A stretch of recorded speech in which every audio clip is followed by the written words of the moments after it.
हामी आफ्नो पढाइमा मात्रै फ्युचर बनाउन सक्ने जुन एक समयको एउटा कन्सेप्ट थियो, जो बच्चा पढेन भने त्यो केही गर्न सक्दैन। त पढाइ त अति आवश्यकै छ, एजुकेसन बिना त केही छैन।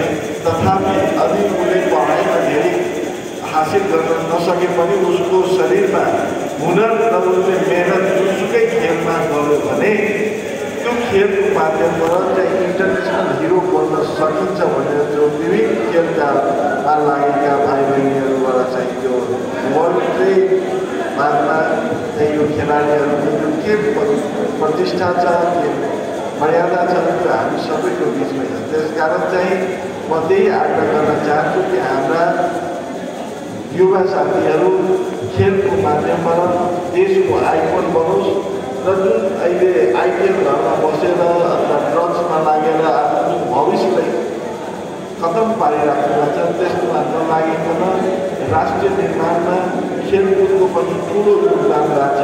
र जतिखेर इन्टरनेसनल म्याचहरू हुँदाखेरि राष्ट्रिय ध्वज लिएर त्यतिखेर पेरेडमा जाँदाखेरि र जतिखेर मेडल जितेर जो मेडलको सेरोमनीमा आफ्नो राष्ट्रिय ध्वजलाई लिएर मेडल थाप्ने बेलामा त्यतिखेरको जुन गर्वान्वित हुन्छ, त्यतिखेर राष्ट्रको हरेक नागरिकको भित्र चाहिँ त्यो सम्मान, त्यो जागर जुन उब्रिएर आउँछ, त्यसको जति पनि हामीले गरे त्यो कमै हुन्छ। त्यसकारण चाहिँ त्यो नेसनलिजम हेर्नको लागि हामी जहिले पनि खेलको माध्यमबाट नेसनलिजम हेरिन्छ भनेर जहाँ पनि जाँदाखेरि त्यो राष्ट्रको त्यो खेलको माध्यमबाट चाहिँ नेसनलिजम हेरिन्छ।